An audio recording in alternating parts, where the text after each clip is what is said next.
Assalamualaikum warahmatullahi wabarakatuh. Baik, kita lanjut lagi ke pertemuan 11 untuk mata kuliah analisis dan kebutuhan perangkat lunak. Jadi, pada pertemuan kali ini yang akan kita bahas adalah mengenai requirement elicitation, ya. Nah, requirement elicitation ini adalah suatu metode gitu ya yang kita eksekusi atau yang kita kerjakan untuk mendapatkan suatu kebutuhan perangkat lunak. Ya, jadi kalau teman-teman belajar waktu di APPL kemarin ada wawancara, gitu ya, terus ada observasi dan lain-lain, itu adalah salah satu dari metode atau teknik yang digunakan saat requirement elicitation. Nah, tapi di dalam materi pertemuan kali ini kita akan bahas lebih detail daripada requirement elicitation ya, mulai dari langkah-langkahnya, tahapan-tahapannya, termasuk detail apa saja yang harus kita lakukan di dalamnya. Dan nanti ada juga materi terkait dengan teknik elicitation apa sih yang bisa kita pakai kalau kondisi perangkat lunaknya sudah ada misalnya, atau kalau perangkat lunaknya belum ada sama sekali dan lain sebagainya. Baik, nah ini adalah cerita lagi gitu ya, masih di buku yang sama, maka kita akan ketemu Maria, Phil, dan lain-lain. Ini ceritanya adalah Maria berbicara pada Phil ya, bahwa Phil memperkenalkan diri bahwa dia adalah bisnis analis yang nantinya akan bekerja dalam membuat information system ya, membuat new employee information system. Jadi sistem informasi kepegawaian di sini yang kita akan buat. Dan terima kasih sudah mempercayakan produk ini, mempercayakan dia sebagai product champion pada project ini ya. Your input will help us a lot, so can you tell me what you want. Jadi Maria ini adalah jadi ceritanya nih apa, Maria ini adalah pegawai gitu ya dalam aplikasi employee information system yang nantinya akan jadi user, dan Phil ini adalah bisnis analisnya. Nah, Maria ini adalah product champion pada project ini. Artinya nanti Maria ini sebagai orang yang bertanggung jawab lah gitu ya, sebagai karyawan yang dipilih yang bertanggung jawab terhadap pembuatan aplikasi employee information system. Nah, itu kita sebut sebagai product champion. Kan pegawai itu kan bisa lebih dari satu ya dalam satu divisi, misalnya ada 20 pegawai. Nah, apakah fungsi perangkat lunak tadi harus disetujui oleh ke-20 pegawai itu? Ya tidak juga sih gitu ya. Tapi kita harus memilih satu atau dua orang sebagai product champion, di mana satu atau dua orang itulah yang memang menguasai produk apa yang akan dibuat nantinya gitu ya. Jadi kalau teman-teman nanti di kerja praktek ingin membuat satu perangkat lunak ya, dalam satu divisi, maka kita sebenarnya tidak perlu bertanya pada semua orang di divisi itu, tapi cukup pilih satu atau dua aja yang sebagai product champion, artinya orang yang menguasai bahwa produk itu memiliki fungsi apa saja. Nah, intinya itu ya. Jadi kata si Phil itu, your input will help us a lot. Jadi apapun yang informasi dari Maria berikan bisa membantu kita, dan kamu dapat berbicara pada kami apa yang kamu butuhkan lah intinya gitu ya. Lalu Maria bilang di sini, what do I want? Apa yang aku butuhkan? Aku I hardly know where to start. Aku susah untuk tahu harus mulai dari mana katanya. Sistem yang baru harus bisa lebih cepat daripada yang lama. Artinya perangkat lunak yang baru sudah ada, tapi dia pengen yang baru lebih cepat daripada yang lama. And you know how the old system crash. Dan kamu tahu kan bagaimana sistem yang lama itu selalu crash gitu ya. Jika employee memiliki nama yang sangat panjang. Berarti setiap ada employee yang namanya panjang, itu sistem yang lama itu suka crash. And we have to call the help desk and ask them to enter the name for us. Dan kita harus selalu menelpon help desk dan meminta mereka untuk mengenter nama itu untuk kita gitu ya. Nah, jadi mereka tuh memiliki keluhan itu gitu ya. Jadi kalau misalnya saat si Maria itu di divisinya dia gitu ya, nginputin data. Nah, kalau nama employee-nya terlalu panjang, itu suka crash dan dia suka minta helpdesk pembantu itu. Cuman kan harusnya helpdesk itu tujuannya di hire bukan untuk itulah gitu ya. Nah, sistem yang baru harus bisa menghandle nama yang panjang itu dan tepat crash gitu ya. Terus dalam peraturan baru atau hukum baru dikatakan bahwa kita tidak boleh menggunakan social security number untuk ID lagi gitu ya. Jadi ID-nya itu digantilah gitu ya dengan ID yang baru gitu ya. Jadi kita harus mengganti ID itu di sistem yang baru gitu ya. Dan oh iya, itu akan lebih bagus lagi jika kita bisa membuat suatu laporan eh, terhadap bagaimana atau berapa lama suatu training itu dapat dicapai oleh karyawan ya sejauh ini di tahun ini gitu ya. Jadi dia pengen juga membuat suatu reporting gitu ya, di mana eh, pegawai itu bisa di tracking ya trainingnya. Tapi training ini saya tidak mengerti juga yang training apa gitu ya.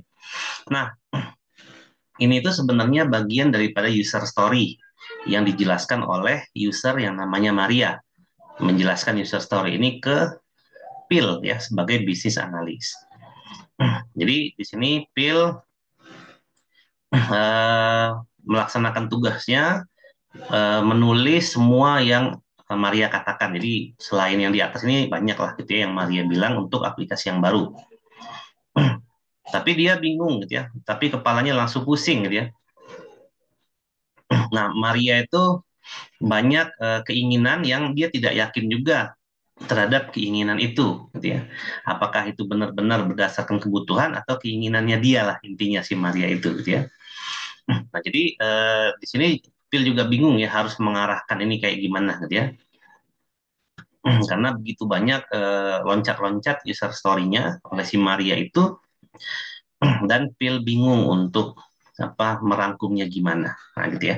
Dan ini adalah sama seperti pembuka kita yang di pertemuan-pertemuan kemarin ya ada cerita gitu ya.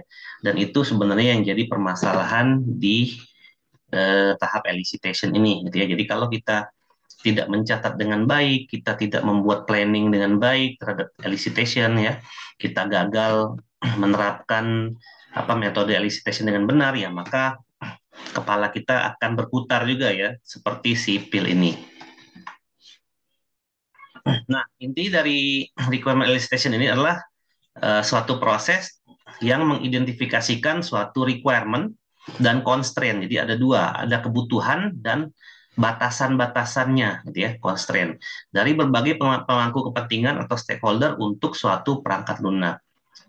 Jadi elicitation ini adalah bagaimana cara kita untuk mendapatkan kebutuhan-kebutuhan dan constraint juga, artinya batasan-batasan yang mana yang boleh, yang mana yang tidak, gitu ya, dari para stakeholder untuk membuat suatu sistem perangkat lunak gitu ya. Nah, elicitation ini tidak hanya dimaksudkan sebagai mengumpulkan requirement enggak gitu ya. Jadi elicitation ini lebih kompleks dari sekedar mengumpulkan requirement gitu ya. Memang kalau kita ngomongin wawancara mengumpulkan requirement iya sih gitu ya, tapi lebih kompleks dari itu gitu ya. Wawancara itu kita harus tahu kapan kita laksanakan, kita harus tahu profil orangnya seperti apa, dia adalah user champion atau bukan gitu ya, kita harus tahu jam ketemunya, oh macam-macam itu ya. Jadi tidak hanya sekedar pengumpulan requirement gitu ya. Dan bukan juga masalah sederhana, hanya mencatat saja apa yang dikatakan pengguna enggak gitu ya. Karena setelah proses elicitation, hasilnya tadi harus kita lakukan analisis ya terhadap nanti kebutuhan perangkat lunak itu apa aja dari user story yang kita tangkap dari proses elicitation gitu ya. Nah, jadi definisinya di sini elicitation adalah proses kolaboratif dan analitis yang mencakup kegiatan untuk mengumpulkan, menemukan, mengekstrak, dan menetapkan requirement. Jadi elicitation ini panjang ya. Jadi pertama mengumpulkan dulu, lalu menemukan. Nah, menemukan itu berarti mungkin ada kebutuhan yang tidak diucapkan oleh user secara eksplisit, maka kita harus cari gitu ya. Lalu mengekstrak, nah mengekstrak tadi kayak kita contohkan kata-kata si Maria tadi gitu ya, kita ekstrak menjadi suatu kebutuhan dan kita tetapkan mana kebutuhan yang dapat mengatasi permasalahan-permasalahan user. Jadi kegiatannya adalah mengumpulkan, menemukan, mengekstrak, dan menetapkan gitu ya. Nah, elicitation ini juga dipakai untuk menemukan kebutuhan bisnis. Jadi, elicitation ini tidak hanya dipakai untuk membuat atau menangkap kebutuhan sistem aplikasi saja, tapi juga bisa dipakai untuk menemukan kebutuhan bisnis apa, gitu ya. Jadi, kebutuhan bisnis juga, kebutuhan fungsional juga, dan kebutuhan non fungsional atau informasi apapun yang kita butuhkan untuk mengimplementasikan dan merealisasikan perangkat lunak ini.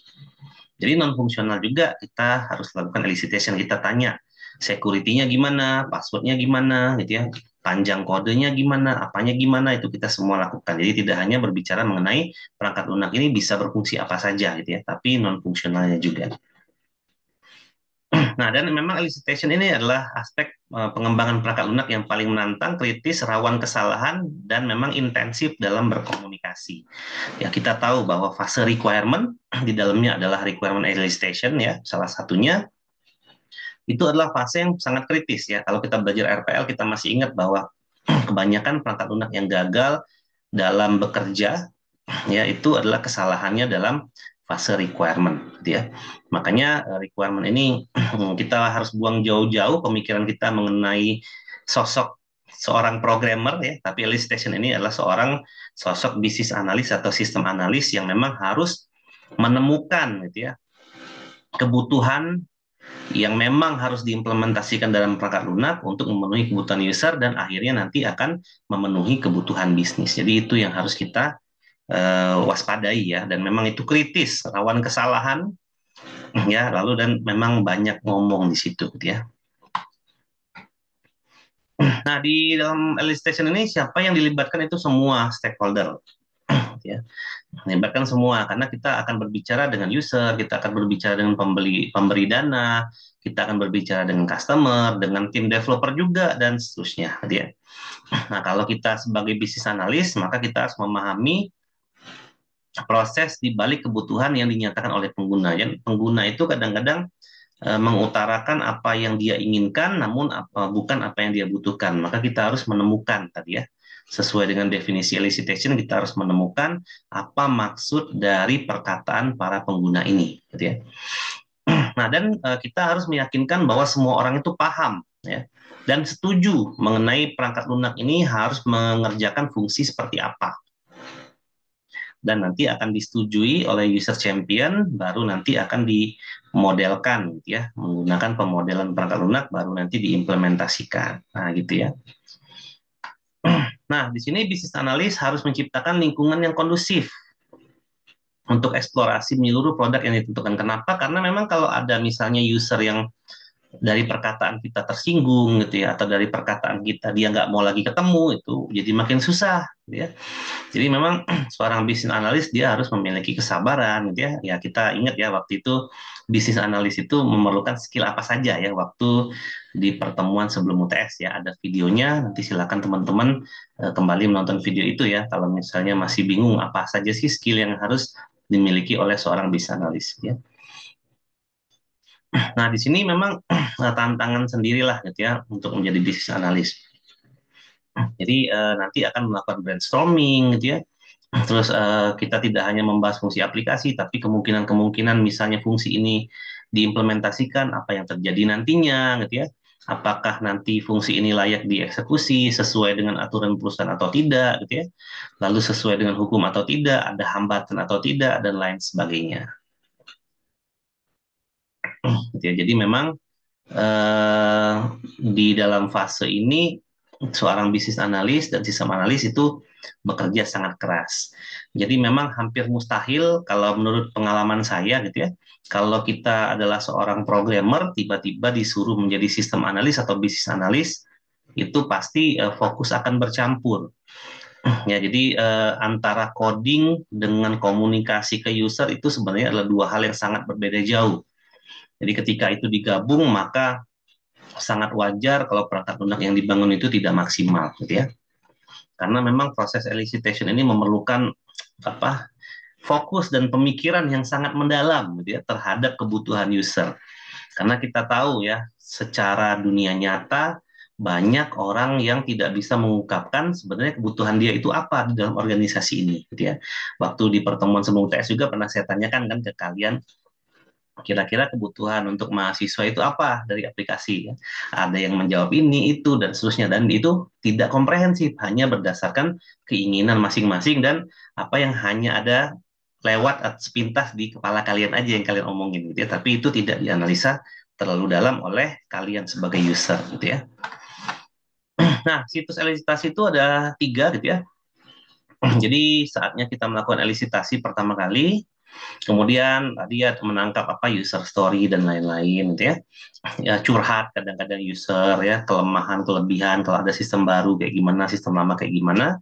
Nah, itu kita analisis dulu perkataannya, user story-nya, terhadap macam-macamnya lah. Kadang-kadang kita harus dari ekspresinya kita analisis juga gitu ya. Nah, lalu kita tetapkan specification-nya. Fungsi apa saja yang memang harus ada di perangkat lunak itu. Kalau masih belum clear, kita balik lagi, ya wawancara lagi, observasi lagi mungkin, dan ada tekniknya nanti berapa teknik yang kita bisa lakukan gitu ya. Lalu kita analisis lagi, lalu kita terapkan lagi spesifikasinya. Kalau belum lengkap, belum puas gitu ya, masih masih ada yang mengganjal sebagai seorang sistem analis atau bisnis analis, ya kita lakukan lagi ya, begitu aja terus siklusnya gitu ya. Nah, ini adalah siklus umum yang biasa kita lakukan untuk melakukan requirement elicitation. Jadi ada 3 tahapan besar. Yang pertama kita preparation dulu untuk proses elicitation-nya. Kemudian kita perform elicitation activities-nya. Jadi ada beberapa aktivitas yang saya sebutkan tadi ya. Beberapa metode, teknik, ada wawancara, observasi dan lain-lain itu. Kemudian kita follow up ya after elicitation. Nah, yang prepare elicitation itu ada 3 yang kita lakukan. Pertama kita memilih elicitation scope dan agendanya. Scope batasannya apa, kemudian resource-nya, prepare resource-nya, kita akan komunikasi dengan siapa, di divisi mana, kita harus bawa apa, dan lain-lain. Terus kita persiapkan pertanyaan, ya. Nah, habis itu baru kita lakukan elisitasinya, kemudian kita follow up elicitation itu, kita lakukan organize apa dari perkataan-perkataan atau story-story-nya si user, kemudian kita dokumentasikan dan kalaupun ada isu kita lempar lagi ke forum gitu ya. Nah, ini adalah beberapa requirement elicitation teknik yang diperkenalkan ya. Jadi ada banyak sebenarnya di numerous elicitation teknik, jadi ada beberapa banyak teknik elicitation yang dapat diaplikasikan dalam software project gitu ya. Tapi secara fakta tidak seorang pun dalam tim project bisa berekspektasi akan menggunakan hanya satu dari teknik ini. Jadi nggak mungkin nih nanti ketika teman-teman KP kayaknya wawancara aja cukup, nggak mungkin gitu ya. Pasti harus menggunakan lebih dari satu teknik elicitation, nggak mungkin cuma wawancara aja. Bisa jadi harus ada rapat, harus ada observasi, harus membaca dokumen, dan lain sebagainya gitu ya. Nah, banyak nanti pendekatan-pendekatan teknik ini yang kita bisa pakai untuk berbagai macam kondisi yang terjadi di lapangan, gitu ya. Nah, salah satu yang pertama itu adalah interview, ya, atau wawancara. Ya, itu adalah salah satu yang biasa sering kita pakai, gitu ya, untuk menangkap kebutuhan dari user. Ya, di sini pasti kita akan banyak mempersiapkan segala macamnya, gitu ya. Nah, di sini ditampilkan di buku ini kan bukunya memang best practices ya, bukan best ya, good practices sebenarnya. Jadi ada beberapa tips yang bisa kita pakai agar proses interview ini berjalan dengan baik. Yang pertama itu establish rapport gitu ya. Jadi untuk memulai suatu interview, kita memperkenalkan diri kita dulu gitu ya. Jangan langsung ditodong lah orang yang akan kita wawancarai itu. Jadi kita di sini harus membangun suatu chemistry dulu gitu ya. Udah cukup kenal dekat gitu ya. Udah tahu, maksudnya ya nggak harus dekat banget lah, maksudnya udah tahu ada penyesuaian, akan ada proses elicitation dan seterusnya. Baru nanti kita review, ada agenda gitu ya. Kita tentukan kapan boleh wawancara gitu ya, kapan ditemui di mana gitu ya, dan lain sebagainya. Kemudian ya dan lain-lain lah gitu ya. Kita bisa bertanya menggunakan satu pertanyaan, atau kita bisa melakukan wawancara dengan rekaman dan lain sebagainya. Jadi saat kita akan melakukan satu wawancara, jangan langsung ditodong intinya, gitu ya. Tapi kita harus kenalan dulu, gitu ya. Kemudian saat wawancara, stay in scope. Jadi kita tentukan dulu scope wawancara kita. Misalnya kita akan membuat satu aplikasi, tadi contohnya Employee Information System, aplikasi kepegawaian lah gitu ya, bahasa Indonesianya. Maka scope kita hanyalah di pegawaian saja. Jangan bertanya di luar itu. Misalnya kita bertanya berapa gajinya gitu ya, atau bagaimana cara payrollnya, jangan gitu ya. Karena scope kita hanyalah di bagian pegawaian saja. Dan kita harus fokus diskusi untuk tujuan kita gitu ya, yang kita terapkan di scope ini. Nah, saat wawancara tidak harus satu lawan satu ya. Bisa jadi kita sendirian sebagai sistem analis lawan 3 orang atau small group lah ya. Jadi kita bisa brainstorming di situ. Kemudian yang ketiga kita harus persiapkan pertanyaan, gitu ya. Nah, di pertanyaan ini, nah kita harus siapkan berapa pertanyaan, atau kita bisa siapkan strawman model artinya sudah ada kerangkanya gitu ya. Artinya fungsi perangkat lunak itu secara umum kita udah tahu fungsinya apa, tapi kita pengen tahu detailnya, maka kita bikin strawman-nya dulu gitu ya. Atau strawman ini kayak apa? Strawman itu apa?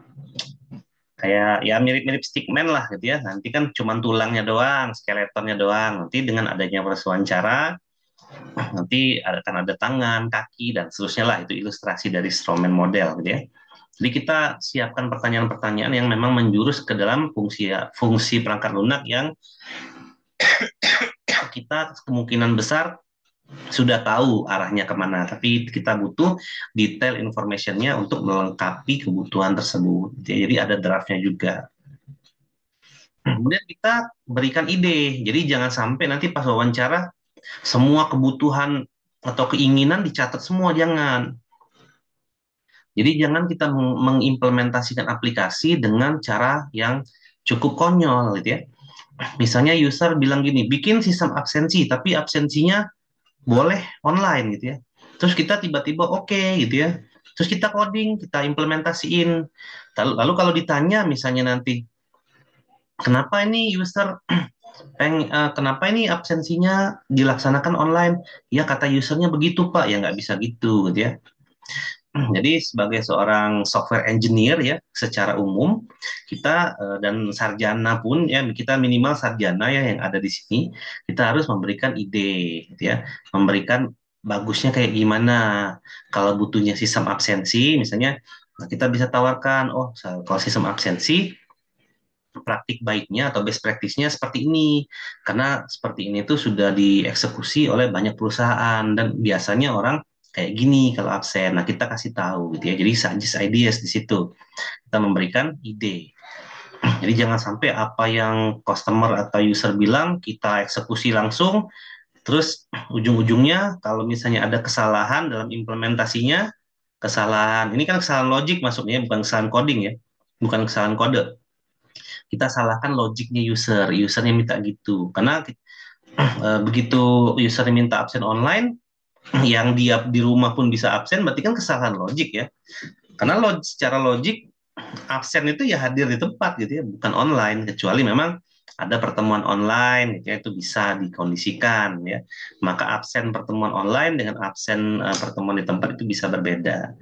Tapi ya banyaklah kadang-kadang ya, bukan kadang-kadang ya, hampir seminar kerja praktek itu banyak dari teman-teman mahasiswa itu mengimplementasikan fungsi perangkat lunak yang cukup konyol, ujung-ujungnya disalahkan usernya minta begitu ya, padahal kita di sini adalah sarjana ya, atau calon sarjana. Dan yang kelima, kita harus aktif dalam mendengarkan gitu ya. Ya, learning forward, showing passion, kita harus sabar ya. Kita harus memberikan suatu feedback yang baik ya, dan lain sebagainya. Ini penting banget ya. Terus mengatur kata-kata juga itu penting ya, karena dalam satu proses interview atau wawancara itu berarti kan itu ada interaksi antara satu orang dengan orang yang lain. Nah, lalu yang berikutnya itu kita bisa laksanakan selain interview tadi wawancara gitu, kita bisa membuka workshop. Nah, workshop itu biasanya akan mengencourage berkolaborasi dengan stakeholder terkait dengan requirement menurut Allen Gottes Dinner tahun 2002. Jadi biasanya workshop itu tujuannya adalah mengencourage stakeholder collaboration dalam mendefinisikan requirement. Jadi di-encourage si stakeholdernya biar dia mau berkolaborasi dalam mendefinisikan fungsi-fungsi yang diinginkan atau yang dibutuhkan dalam perangkat lunak. Nah, jadi ada meeting di situ, ada ya pekerjaan bareng gitu ya, workshop, ada apa?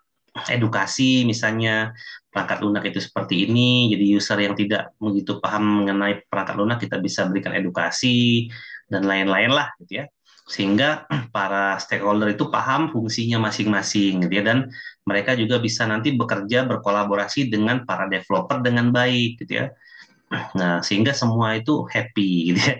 Intinya itu sih kalau workshop ya, walaupun memang semuanya bisa jadi nggak happy juga gitu ya. Ada yang happy, ada yang enggak ya, intinya gitu ya.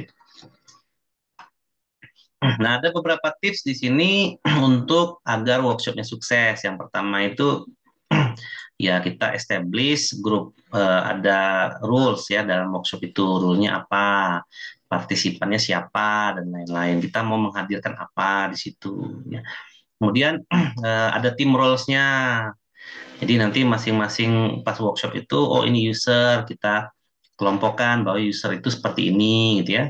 Oh ini customer, ini developer, ini project manager dan lain-lain.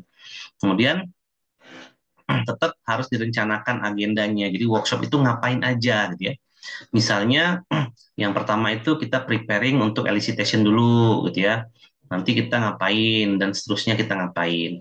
Kemudian yang keempat stay in scope itu tetap gitu ya. Dalam workshop kita fokus saja pada scope yang kita harus dapatkan. Dan yang kelima itu bisa gunakan lapangan parkir lah gitu ya.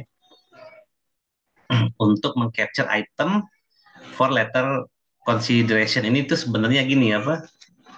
Use parking loss itu istilah dari di Amerika yang gini. Jadi misalnya kita habis rapat nih atau habis workshop ya, terus bubar nih gitu ya workshopnya. Nah, terus kita kadang-kadang kan ada informasi yang kita tuh masih pengen cari tapi karena udah bubar berarti kan kita harus orang kan kalau bubar itu kan pulang biasanya. Nah, pulang kan ke arah parkir gitu ya. Biasanya kan kita langsung ngikutin orang itu gitu ya. Jadi sambil ke arah tempat parkir itu kita sambil wawancara gitu ya, sambil nanya sama orang itu. Tadi itu begini ya Pak, tadi itu begitu ya Pak. Nah, kira-kira itulah ya use parking loss to capture item for later consideration tuh maksudnya itu gitu ya. Tapi ini jangan terlalu sering ya yang kelima ini. Itu cuma kita pakai untuk memastikan saja. Lalu yang keenam ada time box discussion-nya. Jadi ada alokasi waktu dalam workshop itu yang isinya itu berupa diskusi gitu ya mengenai kebutuhan ya atau kita akan mengemukakan kesimpulan dari apa yang kita hasilkan dan lain-lain ya sebelum nanti bubar workshop itu. Kemudian keep the team small but include the right stakeholder. Jadi jangan terlalu banyak timnya dalam workshop dan dalam tim itu kita harus masukkan stakeholder yang benar. Artinya yang user yang tidak mau berkolaborasi jangan dimasukin gitu ya.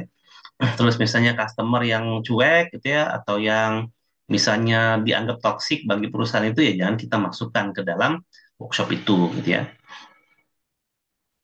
Nah, jadi memang grup-grup kecil ini pasti akan bekerja dengan baik daripada grup yang besar. Nah, ketika nanti dari grup kecil ini sudah sepakat, baru kemudian disebarkan di grup besar ya. Seperti itulah kayak kita biasalah ya di organisasi. Kalau kita mau membahas suatu pekerjaan, kan tidak mungkin kita langsung membahas itu di grup besar karena nanti akan banyak banget gitu ya. Banyak masukan lah, banyak apa dan kita akan bingung sendiri. Jadi kita bikin grup kecil dulu, biasanya kita diskusi intens ke orang-orang yang memang dipercaya lah ya untuk mendiskusikan itu. Kemudian keluar hasil, baru hasilnya kita lempar di grup besar ya kurang lebih lah sama seperti itu. Kemudian yang kedelapan, keep everyone engaged. Jadi kita harus menjaga agar setiap orang tuh engage gitu ya. Mereka tuh peduli, concern gitu ya terhadap apa yang kita diskusikan di workshop ini. Karena kadang-kadang bisa jadi ada partisipan dalam grup itu yang akan berhenti berkontribusi dalam diskusi gitu. Nah, itu jangan kita biarkan dia berhenti gitu ya. Kita harus kamu engage terus dong gitu ya. Apalagi kira-kira kita punya problem ini, kira-kira masalah ini solusinya seperti apa dan seterusnya gitu ya.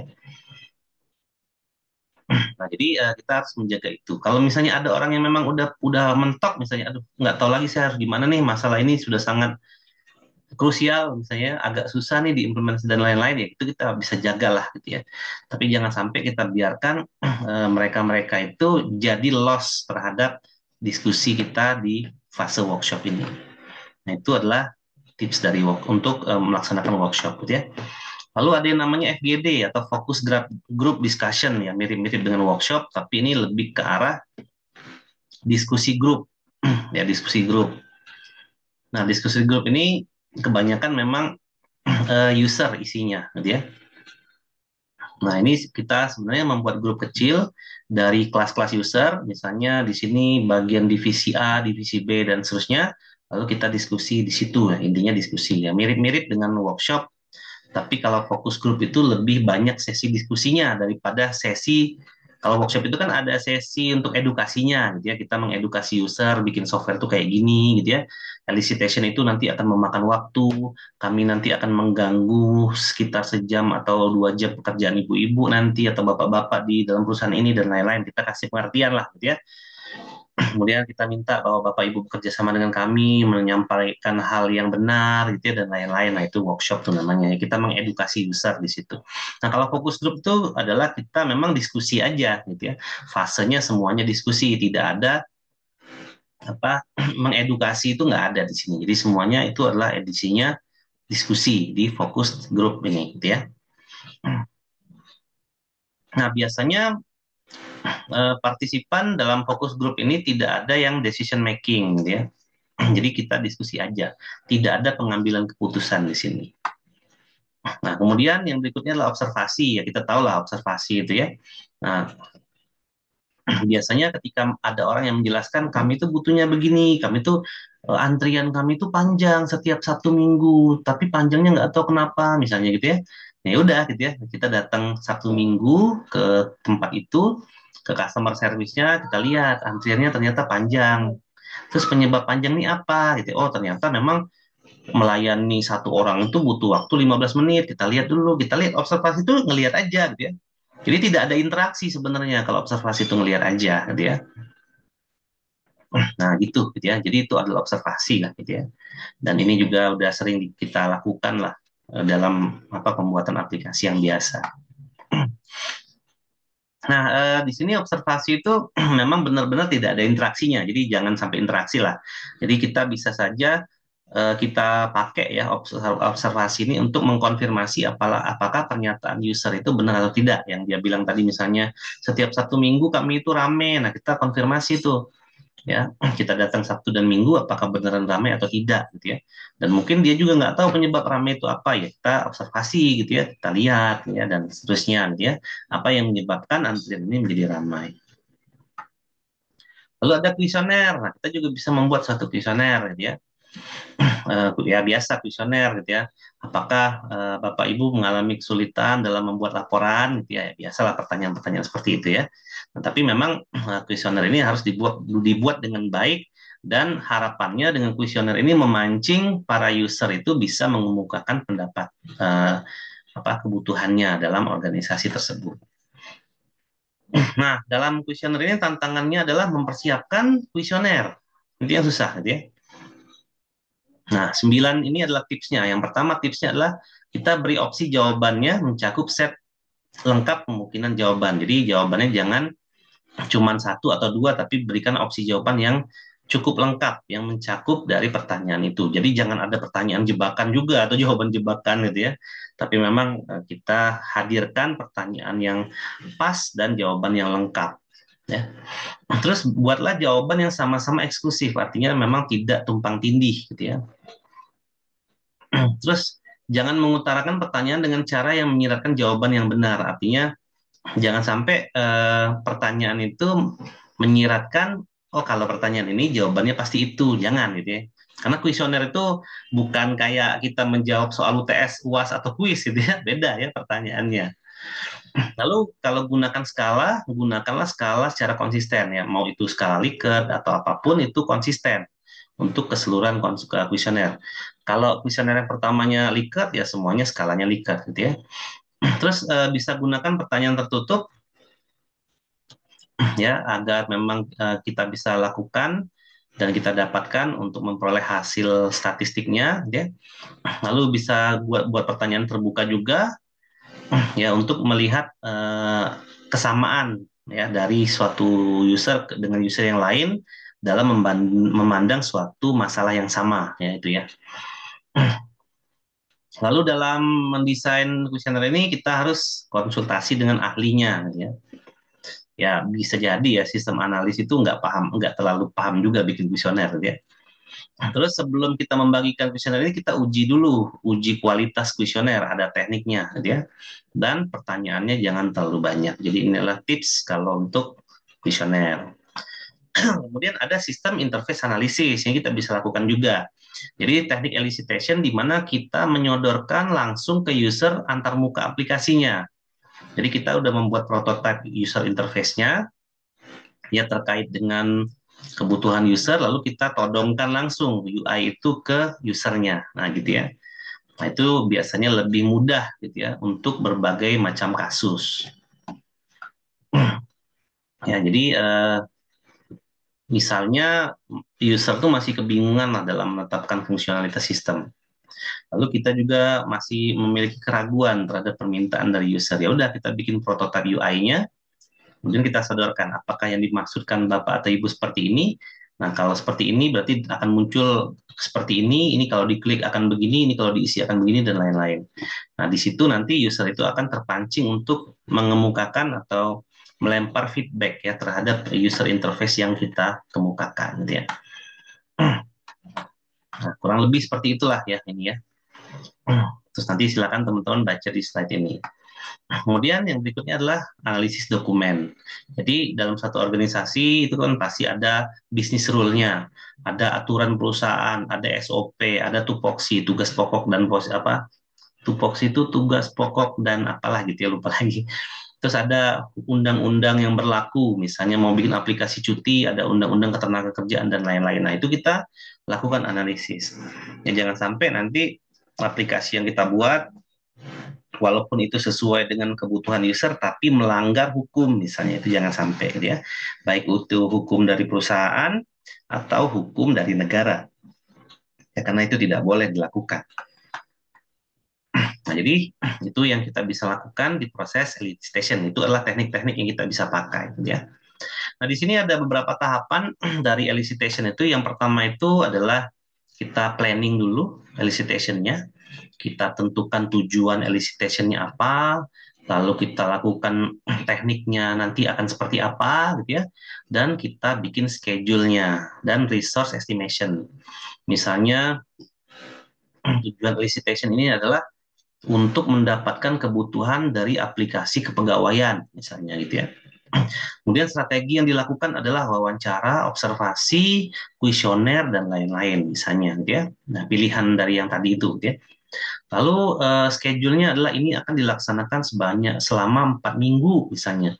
Kita akan memiliki 3 sistem analis, 1 bisnis analis, dan ada 10 user champion itu yang akan kita tanya misalnya. Si Bu Wati itu hari Senin, nanti si Pak Burhan hari Selasa gitu ya, dan lain-lain. Jadi ada schedule and resource estimation-nya. Nah, di sini kita butuhkan adalah dokumen terkait dengan teknik elicitation-nya, dokumen-dokumen terkait gitu ya. Misalnya menggunakan catatan, kuesioner, ada dokumen-dokumennya lah gitu ya. Kalau wawancara berarti harus dicatat, harus ada berita acara dan lain-lain. Kemudian ada effort-nya ya, expected product of elicitation effort. Kita harus bisa mengestimasi kira-kira kebutuhan ini harus bisa didapatkan dalam waktu 2 minggu atau tidak gitu ya. Kita harus bisa memastikan itu. Dan berikutnya adalah resiko gitu ya, elicitation risk. Ada resiko dalam melaksanakan elicitation. Ya resikonya ya seperti yang kita suka contohin ya, mungkin ditolak, mungkin usernya baper atau kitanya yang baper gitu ya, terus komunikasinya jelek dengan user, terus misalnya user bahasanya beda dengan kita ya, dan lain-lain, itu adalah resikonya ya. Nah, untuk di buku yang kita pakai, teman-teman bisa baca di chapter 32 lah ya, tentang software requirement and risk management ya dalam buku ini. Nah, ini biasanya hal yang kita lakukan nih gitu ya. Kalau aplikasi yang kita bangun itu adalah mass market, artinya yang usernya itu bukan organisasi ya, mass market software ini. Misalnya saya mau bikin platform e-commerce, lalu semua orang bisa jualan di e-commerce saya gitu ya. Nah, kira-kira teknik elicitation apa yang kita bisa pakai? Nah, secara best practice yang kita bisa pakai itu adalah interview, focus group, sama kuesioner ya. Terus ada internet corporate software. Nah, ini misalnya sistem informasi akademik gitu ya, sistem kepegawaian, artinya perangkat lunak yang digunakan di dalam organisasi. Maka teknik yang kita bisa lakukan adalah interview, workshop ya, fokus group, observasi, UI analis ya. Terus ada dokumen analis misalnya. Kemudian mengganti sistem dengan sistem yang baru misalnya. Maka kita bisa lakukan interview, workshop ya, observasi dan lain-lain. Lalu misalnya kita akan menambah fungsi ya, atau memperluas fungsi dari sistem yang udah ada.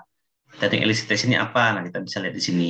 Kalau aplikasi baru, artinya aplikasi sebelumnya nggak ada nih. Nah, kita bisa lakukan hal seperti ini gitu ya. Interview, workshop, sama sistem interface analysis gitu ya.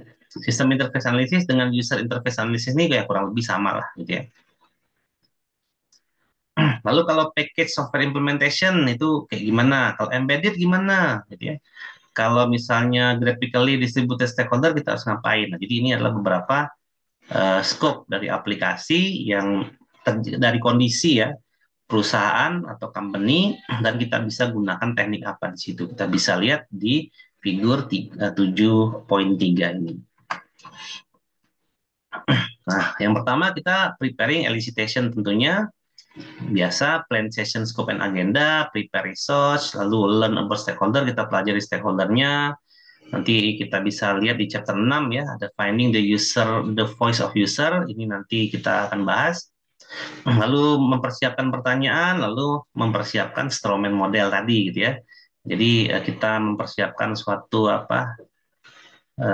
framework lah ya terhadap pertanyaan yang nanti akan dilengkapi dengan jawaban-jawaban dari user, kurang lebih seperti itu. Lalu kita performing elicitation activities-nya gitu ya, kita mengedukasi stakeholder, kita beri catatan yang bagus dan lain-lain ya. Jadi performing elicitation. Kemudian yang terakhir itu adalah following after elicitation. Jadi ada 3 tahap yang tadi dijelaskan di atas gitu ya. Kita lakukan follow up terhadap elicitation itu ya, kita lakukan verifikasi apakah ini yang dimaksud. Kalau sudah benar, maka kita lanjut lagi. Kalau semua sudah benar, maka kita minta persetujuan. Inilah fungsi aplikasinya, ditandatangani, baru kita bisa ke tahap selanjutnya. Bisa kita lakukan desain, kemudian kita implementasi, gitu ya. Lalu kalau ada isu bisa disampaikan dan kita bisa dokumentasikan di situ. Nah, dan ini adalah beberapa customer input biasanya ya, ada dari business rule, dari aturan-aturan perusahaan, bisa user requirement, kebutuhan user kita tangkap, functional requirement, ada quality attribute juga yang waktu itu pernah kita jelasin ya. Ada external interface requirement juga, constraint, ada tangan sanggahan, ada data yang digunakan apa, ada solusi atau ide, dan yang terutama adalah business requirement, kebutuhan bisnis gitu ya. Jadi ini adalah eh, kelompok-kelompok ya yang bisa kita catat gitu ya dari pernyataan-pernyataan user. Misalnya nih, kita lakukan wawancara ke user, oh ternyata aplikasi yang saya butuhkan tuh harus begini, oh itu adalah functional requirement misalnya. Terus kayak tadi contohnya, kalau eksekusinya harus cepat, kalau bisa itu di bawah 0,1 milisecond, oh itu berarti dia lagi ngomongin non-functional requirement gitu ya, atau external interface requirement. Terus, oh kalau dari aplikasi ini security-nya harus begini. Oh, itu berarti dia lagi berbicara tentang quality attribute. Oh, berarti aplikasi ini nggak boleh ini, harusnya begini. Berarti dia lagi ngomong tentang constraint, gitu ya. Nah, terus tadi ada, kalau misalnya namanya panjang harus bisa handle. Oh, dia berarti lagi ngomongin data requirement-nya. Kurang lebih itu, gitu ya. Jadi, dari apapun yang user sebutkan tadi kita bisa kelompokkan apakah yang dia maksud itu adalah business requirement, apakah yang dia maksudkan itu adalah ide, apakah yang dimaksudkan dia adalah business rule dan lain sebagainya itu inilah klasifikasinya. Baik, seperti itu ya kurang lebih penjelasan dalam materi kali ini. Terima kasih bagi teman-teman yang sudah menonton sampai akhir. Saya akhiri, wassalamualaikum warahmatullahi wabarakatuh.